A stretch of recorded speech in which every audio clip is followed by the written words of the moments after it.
ನಮಸ್ಕಾರ. ವಶಿಷ್ಠ ಉದಂತ ಸುದ್ದಿವಾಹಿನಿಗೆ ಸ್ವಾಗತ. ಇಂದಿನ ಪಂಚಾಂಗ ಆಷಾಢ ಮಾಸ ಶುಕ್ಲಪಕ್ಷ ತ್ರಯೋದಶಿ ತಿಥಿ ಮೂಲ ನಕ್ಷತ್ರ ಭಾನುವಾರ. ಈ ದಿನ ಎಲ್ಲರಿಗೂ ಶುಭವಾಗಲಿ.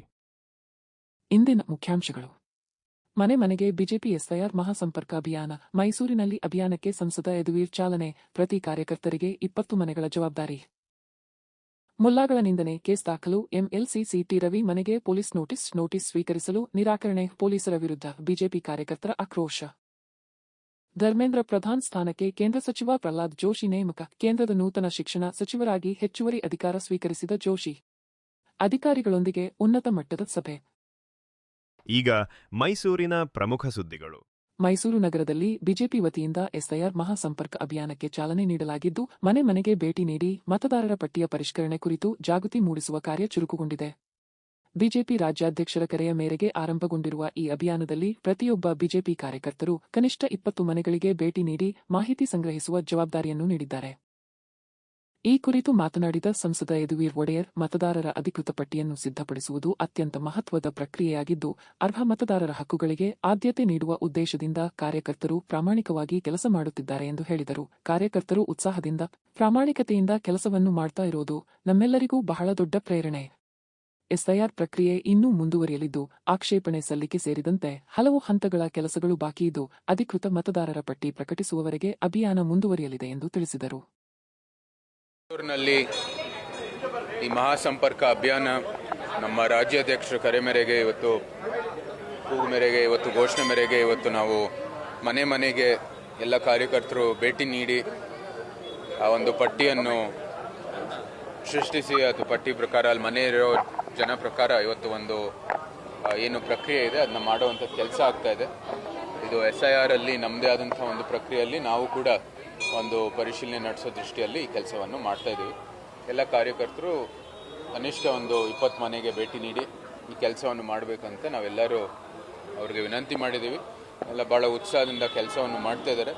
ಈ ಒಂದು ಮತಪಟ್ಟಿ ಪರಿಷ್ಕರಣೆ ಭಾರತದ ಒಂದು ಅತ್ಯಂತ ಒಂದು ಮಹತ್ವವಾದಂಥ ಒಂದು ಪ್ರಕ್ರಿಯೆ. ನಮ್ಮ ಮತದಾರರ ಒಂದು ಅಧಿಕೃತ ಪಟ್ಟಿಯನ್ನು ಸೃಷ್ಟಿಸಲು ಮತ್ತು ಇಲ್ಲಿ ಕರ್ನಾಟಕದಲ್ಲಿ ಯಾರು ಮತದ ಒಂದು ಹಕ್ಕಿದೆ ಬರೀ ಅವ್ರಿಗೆ ಆ ಮತವನ್ನು ಕೊಡಬೇಕು ಅಂತ ಈ ಒಂದು ಗುರಿ ಇಟ್ಕೊಂಡು ಕೆಲಸವನ್ನು ಮಾಡ್ತಾ ಇರೋದು. ಅದ್ರ ಜೊತೆಗೆ ನಮ್ಮ ಕಾರ್ಯಕರ್ತರು ಇಷ್ಟೊಂದು ಉತ್ಸಾಹದಿಂದ ಪ್ರಾಮಾಣಿಕತೆಯಿಂದ ಕೆಲಸವನ್ನು ಮಾಡ್ತಾ ಇರೋದು ನಮ್ಮೆಲ್ಲರಿಗೂ ಕೂಡ ಭಾಳನೇ ಒಂದು ದೊಡ್ಡ ಪ್ರೇರಣೆ. ನಡೀತಾ ಇದೆ. ಇನ್ನು ನೋಡೋಣ, ಇನ್ನೂ ಭಾಳಷ್ಟು ಟೈಮ್ ಇದೆ. ಇನ್ನೂ ಒಂದು ಎಕ್ಸ್ಟೆನ್ಷನ್ ಕೂಡ ಕೊಟ್ಟಿದ್ದಾರೆ. ಜೊತೆಗೆ ಇಲ್ಲಿಗೆ ಮುಗಿಯೋದಲ್ಲ, ಇದು ಅಧಿಕೃತ ಒಂದು ಪಟ್ಟಿ ಅದನ್ನ ಪ್ರಕಟಿಸೋ ಮುಂಚೆನೇ ಭಾಳಷ್ಟು ಇನ್ನೂ ಕೆಲಸಗಳು ನಡಿಬೇಕಾಗಿದೆ. ಅಬ್ಜೆಕ್ಷನ್ಸ್ ಎಲ್ಲ ಫೈಲ್ ಮಾಡಬೇಕಾಗಿದೆ. ನಾವು ನೋಡೋಣ, ಇನ್ನೂ ಭಾಳಷ್ಟು ಕೆಲಸ ಇದೆ ಮಾಡೋದು. ಮೈಸೂರು ಜಿಲ್ಲೆಯ ಹುಣಸೂರು ಪಟ್ಟಣದ ಬಜಾರ್ ರಸ್ತೆಯಲ್ಲಿರುವ ಅಲಂಕಾರ್ ಬಾರ್ ಎದುರು ಯುವಕನ ಮೇಲೆ ಮಾರಣಾಂತಿಕ ಹಲ್ಲೆ ನಡೆದಿರುವ ಘಟನೆ ಆತಂಕ ಮೂಡಿಸಿದೆ. ಕಿರಿಜಾಜಿ ಗ್ರಾಮದ ರಘು ಎಂಬುವರ ಮೇಲೆ ಮದ್ಯದ ಅಮಲಿನಲ್ಲಿದ್ದ ಕೆಲ ಪುಂಡರು ಹಲ್ಲೆ ನಡೆಸಿದ್ದಾರೆ. ಗಂಭೀರವಾಗಿ ಗಾಯಗೊಂಡವರು ಅವರನ್ನು ಸಾರ್ವಜನಿಕ ಆಸ್ಪತ್ರೆಗೆ ದಾಖಲಿಸಿ ಚಿಕಿತ್ಸೆ ನೀಡಲಾಗುತ್ತಿದೆ. ಘಟನೆ ಸ್ಥಳದಲ್ಲಿದ್ದ ಸಿಸಿಟಿವಿ ಕ್ಯಾಮೆರಾದಲ್ಲಿ ಹಲ್ಲೆಯ ಸಂಪೂರ್ಣ ದೃಶ್ಯ ಸೆರೆಯಾಗಿದ್ದು, ಅದರ ಆಧಾರದ ಮೇಲೆ ಆರೋಪಿಗಳ ಪತ್ತೆಗೆ ಹುಣಸೂರು ಪಟ್ಟಣ ಪೊಲೀಸರು ತನಿಖೆ ಆರಂಭಿಸಿದ್ದಾರೆ. ಘಟನೆ ಬಳಿಕ ಬಾರ್ಗಳ ಸುತ್ತಮುತ್ತ ರಾತ್ರಿ ವೇಳೆ ಪೊಲೀಸ್ ಗಸ್ತು ಹೆಚ್ಚಿಸಬೇಕು ಹಾಗೂ ಸಾರ್ವಜನಿಕರಿಗೆ ತೊಂದರೆ ನೀಡುವ ಪುಂಡರ ವಿರುದ್ಧ ಕಠಿಣ ಕ್ರಮ ಕೈಗೊಳ್ಳಬೇಕು ಎಂದು ಸ್ಥಳೀಯರು ಒತ್ತಾಯಿಸಿದ್ದಾರೆ.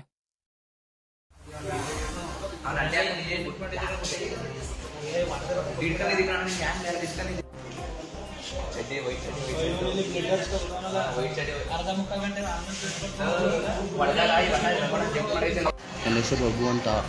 ಕಿರ್ಜಾಜಿ ನಮ್ಮೂರು. ಹುಣಸೂರು ಬಜಾರ್ ರೋಡು ಅಲಂಕಾರ್ ಬಾರ್ ಹತ್ರ ಎಣ್ಣೆ ಕುಡಿಯೋಣ ಅಂತ ಹೋದಾಗ ಅಲ್ಲಿ ಎಣ್ಣೆ ಕುಡಿಬೇಕಾದ್ರೆ ಸರ್ವರ್ ಕೊಳ್ಳೋರ್ಗೂ ಅವ್ರಿಗೂ ನಮಗೂ ಎಣ್ಣೆಗೆ ಮುಖಾಮುಖಿ ಮಾತನಾಡಿದ್ವು. ಮುಖಾಮುಖಿ ನಾಡ್ದಾಗ ಅವರು ಅಪರಿಚಯ ವ್ಯಕ್ತಿ ತರಿಸ್ಬಿಟ್ಟು ಅವರು ನಮ್ಮ ಮೇಲೆ ಅಲ್ಲೇ ಮಾಡ್ಬಿಟ್ಟು ಹೊಡೆದ್ಬಿಟ್ಟು ಹೋಗ್ಬಿಟ್ಟಿದ್ದಾರೆ. ಇದಕ್ಕೆ ನಮ್ಗೆ ನ್ಯಾಯ ಬೇಕು. ಇಷ್ಟೆಲ್ಲ ಆಗೈತೆ. ಅದನ್ನು ಕೇಳಕ್ಕೆ ಹೋದ್ರೆ ಅವರು ನಮ್ಮನ್ನೇ ವಾಪಸ್ ಇದು ಮಾಡ್ತಿದ್ರು. ನನ್ನ ಟೇಷನ್ಗೆ ಹೋಗಿ ಮಾಡ್ಕೊತೀನಿ ಅಂತ ಬಂದು ಅಲ್ಲೇ ಮಾಡ್ಬಿಟ್ಟು ಹೊಂಟೋಗಿದ್ದಾರೆ. ನನ್ನ ಕಾನೂನು ರೀತಿ ನ್ಯಾಯ ಕೊಡಿಸಿ.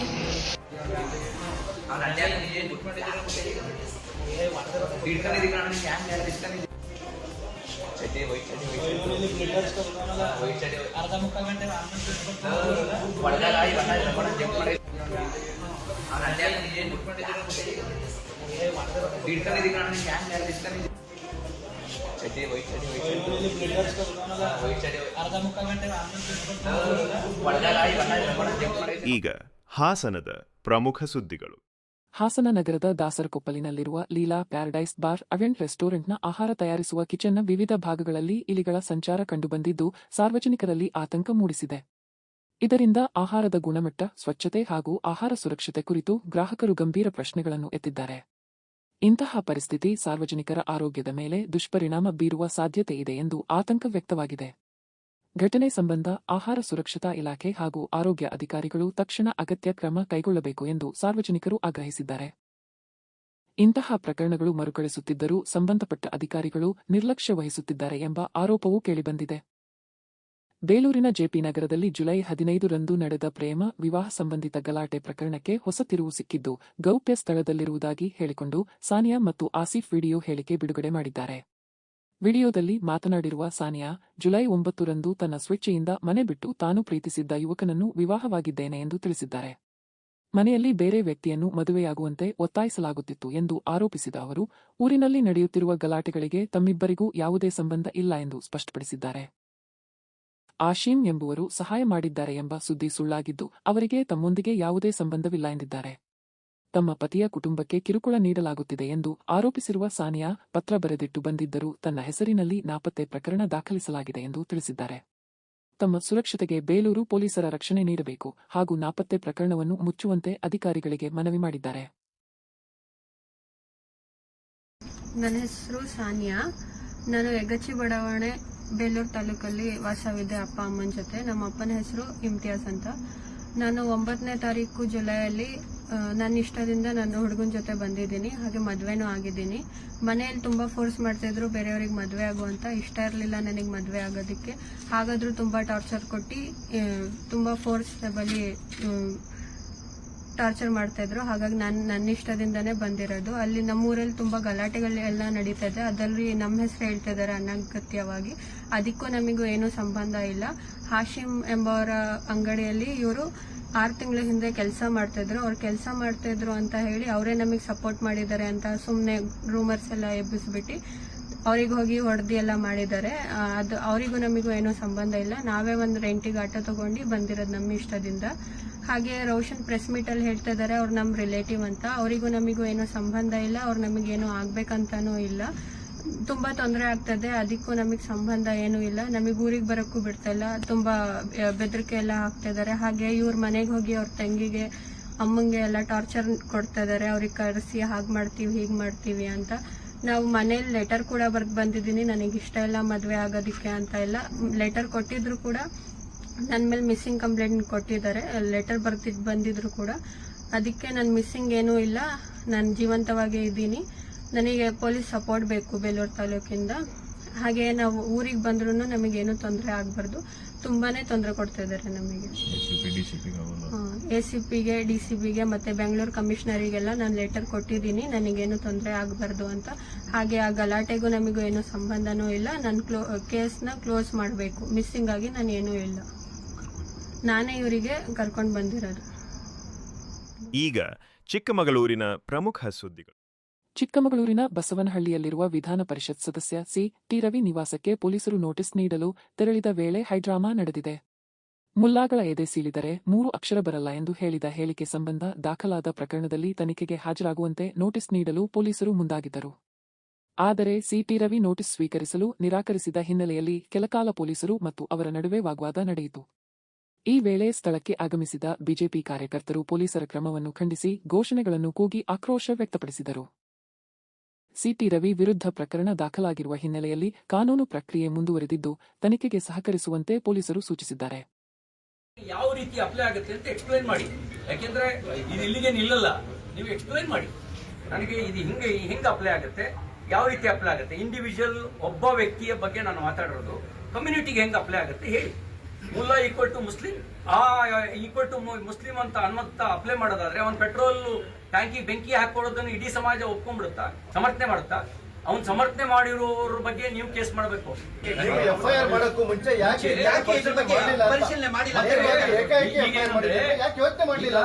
ಜನಪ್ರತಿನಿಧಿಗಳ ಮೇಲೇನೆ ಇಷ್ಟು ನೀವು ಲಘುವಾಗಿ ದೂರನ್ನ FIR ಹಾಕಿ ತಗೊಳ್ಳೋದಾದ್ರೆ ಜನಸಾಮಾನ್ಯರಿಗೆ ಇನ್ನೇನು ತೊಂದರೆ ಕೊಡ್ತೀನಿ. ಕಾನೂನಿನ ದುರ್ಬಳಕೆ ಅಲ್ಲ, ಯೂನಿಫಾರ್ಮಿನ ದುರ್ಬಳಕೆ.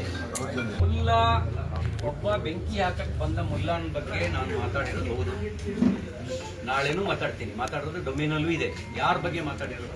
ನೀಟು ಸೋರಿಕೆ, ಪ್ರಶ್ನೆ ಪತ್ರಿಕೆ ಸೋರಿಕೆ ಸಂಬಂಧ ಚಳುವಳಿ ನಡೀತಿರೋ ಸಂದರ್ಭದಲ್ಲಿ ಒಬ್ಬ ಪೆಟ್ರೋಲ್ ಟ್ಯಾಂಕಿಗೆ ಬೆಂಕಿ ಹಾಕ್ತಿದ್ದಾನೆ, ಆ ಮುಲ್ಲಾನ್ ಬಗ್ಗೆ ಮಾತಾಡಿದ್ವಿ. ಇದರಲ್ಲಿ ಕಮ್ಯುನಿಟಿಗೆ ಹರ್ಟ್ ಆಗುವಂಥ ಪ್ರಶ್ನೆ ಏನಿದೆ? ಅವನು ಎದೆ ಸಿಡಿದ್ರೆ 3 ಅಕ್ಷರ ಇಲ್ಲ ಅಂತ ಹೇಳಿದ್ದೀನಿ, ಈಗಲೂ ಹೇಳ್ತೀನಿ. ಅದರೊಳಗೆ ಕಮ್ಯುನಿಟಿ ಆಗೋದೇನಿದೆ? ಆರ್ಟಿಕಲ್ 370 ರದ್ದು ಮಾಡಿರೋದು ವಿರುದ್ಧ ಮಾತಾಡಿರೋರ ಬಗ್ಗೆ ನಾನು ಮಾತಾಡಿದ್ದೀನಿ. ಅದ್ರಲ್ಲಿ ಕಮ್ಯುನಿಟಿ ಹರ್ಟ್ ಆಗೋದೇನಿದೆ? ಇದಕ್ಕೆ ಲಾನೇ ಬೇಕಾಗಿಲ್ಲ, ಯೂನಿಫಾರ್ಮು ಬೇಕಾಗಿಲ್ಲ, ಸ್ವಲ್ಪ ಕಾಮನ್ ಸೆನ್ಸ್ ಇದ್ರೆ ಸಾಕು.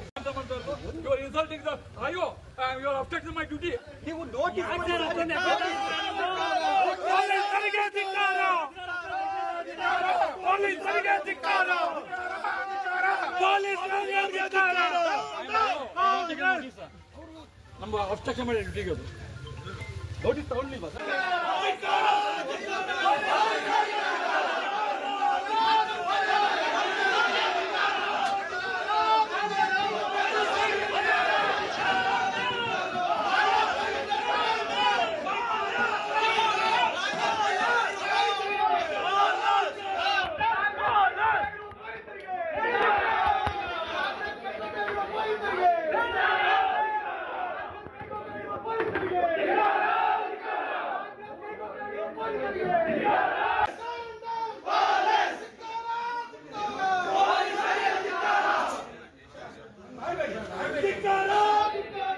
ಚಿಕ್ಕಮಗಳೂರು ಜಿಲ್ಲೆಯ ಅಜ್ಜಂಪುರ ತಾಲೂಕಿನ ಜಲದಿಹಳ್ಳಿ ಗ್ರಾಮದ ಶಂಕರಲಿಂಗೇಶ್ವರ ಸ್ವಾಮಿ ದೇವಸ್ಥಾನದಲ್ಲಿ ಹುಂಡಿ ಕಳ್ಳತನ ನಡೆದಿದೆ. ಮಧ್ಯರಾತ್ರಿ ಸುಮಾರು 1:45 ವೇಳೆಗೆ ನೈಟಿ ಧರಿಸಿ ಮೈ ಮೇಲೆ ಹೊದಿಕೆ ಹೊದ್ದುಕೊಂಡು ದೇವಸ್ಥಾನಕ್ಕೆ ನುಗ್ಗಿದ ಕಳ್ಳ ಹುಂಡಿಯಲ್ಲಿದ್ದ ನೋಟುಗಳನ್ನು ಕದ್ದು ಪರಾರಿಯಾಗಿದ್ದಾನೆ.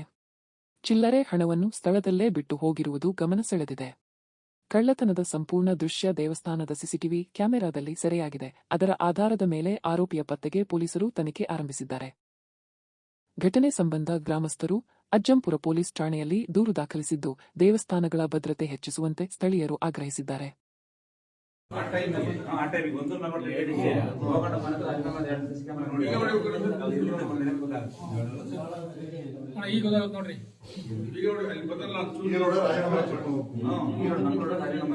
ಅಲ್ಲಿ ಹೋಗೋಣ ಮನೆ ಎರಡು ಚೆಕ್ ಮಾಡಿ ಅದೇ ಟೈಮಾಗ ಒಂದು ಮುಖ ಟೈಮಾಗೆ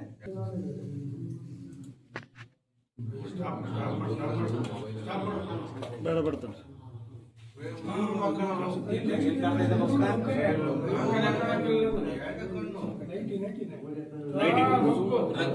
ನೈಟ್ ಯಾಕೆ ಹೇಳಿದಾನೆ? ನೈಟಿಂದ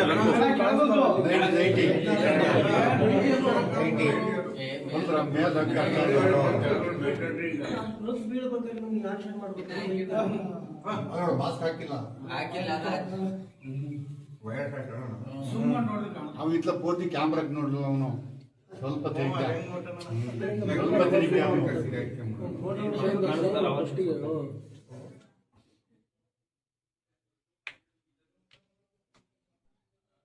ಈಗ ರಾಜ್ಯ ಮತ್ತು ರಾಷ್ಟ್ರೀಯ ಸುದ್ದಿಗಳು. ಕೇಂದ್ರ ಸಚಿವ ಪ್ರಹ್ಲಾದ್ ಜೋಶಿ ಅವರು ಇಂದು ನವದೆಹಲಿಯಲ್ಲಿ ಕೇಂದ್ರ ಶಿಕ್ಷಣ ಸಚಿವರಾಗಿ ಅಧಿಕೃತವಾಗಿ ಅಧಿಕಾರ ಸ್ವೀಕರಿಸಿದರು. ಧರ್ಮೇಂದ್ರ ಪ್ರಧಾನ್ ಅವರ ರಾಜೀನಾಮೆಯ ಬಳಿಕ ಹೆಚ್ಚುವರಿ ಜವಾಬ್ದಾರಿಯಾಗಿ ಶಿಕ್ಷಣ ಖಾತೆಯನ್ನು ಅವರಿಗೆ ವಹಿಸಲಾಗಿದೆ. ಅಧಿಕಾರ ಸ್ವೀಕರಿಸಿದ ಬಳಿಕ ಶಿಕ್ಷಣ ಸಚಿವಾಲಯದ ಹಿರಿಯ ಅಧಿಕಾರಿಗಳೊಂದಿಗೆ ಪ್ರಹ್ಲಾದ್ ಜೋಶಿ ಉನ್ನತ ಮಟ್ಟದ ಸಭೆ ನಡೆಸಿ ಇಲಾಖೆಯ ಪ್ರಮುಖ ವಿಷಯಗಳ ಕುರಿತು ಚರ್ಚಿಸಿದರು. ಈ ಹೊಸ ಜವಾಬ್ದಾರಿ ನೀಡಿದ ಪ್ರಧಾನಿ ನರೇಂದ್ರ ಮೋದಿ ಅವರಿಗೆ ಕೃತಜ್ಞತೆ ಸಲ್ಲಿಸಿದ ಅವರು ತಮ್ಮ ಮೇಲೆ ಇಟ್ಟಿರುವ ನಂಬಿಕೆಗೆ ಧನ್ಯವಾದ ತಿಳಿಸಿದರು. ಶಿಕ್ಷಣ ಸಚಿವಾಲಯದ ಜೊತೆಗೆ ಗ್ರಾಹಕ ವ್ಯವಹಾರಗಳು, ಆಹಾರ ಮತ್ತು ಸಾರ್ವಜನಿಕ ವಿತರಣೆ ಹಾಗೂ ನವೀಕರಿಸಬಹುದಾದ ಇಂಧನ ಸಚಿವಾಲಯಗಳ ಜವಾಬ್ದಾರಿಯನ್ನು ಅವರು ಮುಂದುವರಿಸಲಿದ್ದಾರೆ. ಶಿವಮೊಗ್ಗ ಜಿಲ್ಲೆಯ ಸಾಗರ ತಾಲೂಕಿನಲ್ಲಿರುವ ವಿಶ್ವವಿಖ್ಯಾತ ಜೋಗ ಜಲಪಾತಕ್ಕೆ ಭಾನುವಾರ ಸಾವಿರಾರು ಪ್ರವಾಸಿಗರು ಭೇಟಿ ನೀಡಿ ಪ್ರಕೃತಿಯ ಸೊಬಗನ್ನು ಕಣ್ತುಂಬಿಕೊಂಡರು. ಶರಾವತಿ ಕಣಿವೆಯಲ್ಲಿ ನಿರಂತರ ಮಳೆಯಾಗುತ್ತಿರುವ ಹಿನ್ನೆಲೆಯಲ್ಲಿ ಜೋಗ ಜಲಪಾತದ 4 ದಾರೆಗಳಾದ ರಾಜ, ರೋರರ್, ರಾಕೆಟ್ ಹಾಗೂ ರಾಣಿ ಭಾರೀ ಪ್ರಮಾಣದಲ್ಲಿ ಹರಿಯುತ್ತಿದ್ದು ಪ್ರವಾಸಿಗರನ್ನು ಆಕರ್ಷಿಸುತ್ತಿವೆ. ಮಂಜಿನ ಹೊದಿಕೆ, ಹಚ್ಚ ಹಸಿರಿನ ಪರಿಸರ ಹಾಗೂ ಜಲಪಾತದ ಅದ್ಭುತ ವೈಭವವನ್ನು ಪ್ರವಾಸಿಗರು ಮೊಬೈಲ್ ಕ್ಯಾಮೆರಾಗಳಲ್ಲಿ ಸುಂದರ ದೃಶ್ಯಗಳನ್ನು ಸೆರೆಹಿಡಿದು ಸೆಲ್ಫಿ ತೆಗೆದುಕೊಂಡು ಸಂಭ್ರಮಿಸಿದರು. ಪ್ರವಾಸಿಗರ ಹೆಚ್ಚಿನ ಸಂಖ್ಯೆಯನ್ನು ಗಮನದಲ್ಲಿಟ್ಟುಕೊಂಡು ಸ್ಥಳದಲ್ಲಿ ಅಗತ್ಯ ಭದ್ರತಾ ವ್ಯವಸ್ಥೆ ಹಾಗೂ ಜನಸಂದಣಿ ನಿಯಂತ್ರಣ ಕ್ರಮಗಳನ್ನು ಕೈಗೊಳ್ಳಲಾಗಿದೆ.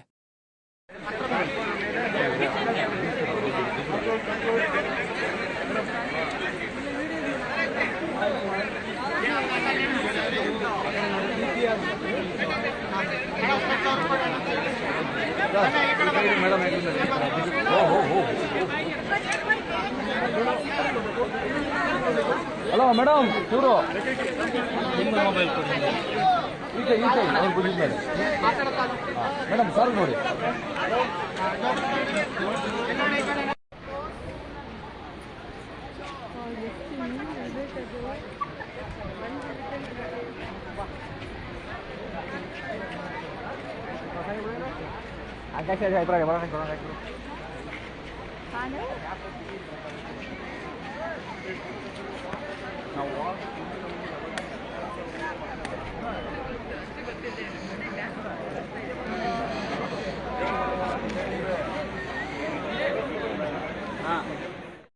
ಮತ್ತೊಮ್ಮೆ ಮುಖ್ಯಾಂಶಗಳು.